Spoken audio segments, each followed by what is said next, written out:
Thank you, Mr. Chairman. And just briefly, I want to thank also my colleagues, Congressman Scott and Zeldin, for their work on fixing this issue for veterans. The bill fixes an unintended consequence of one section of legislation that came out of the Financial Services Committee that I worked on, S-2155.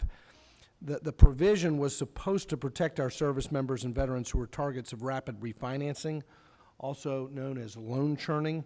And unfortunately, there was a misalignment of effective dates. So this legislation is really just a technical correction to an oversight in the drafting of the bill that caused approximately 2,500 VA loans to be orphaned, leaving them ineligible for sale in the secondary market. And specifically, these loans were no longer eligible for Ginnie Mae securitization, even though they maintained a valid VA guarantee and met all Ginnie Mae requirements at the time of closing. This is a problem, Mr. Chairman, because for some lenders, this has created liquidity strains due to a lack of viable alternative secondary market executions for these loans. This bill addresses the problem by allowing Ginnie Mae pooling of these VA guaranteed refinance loans.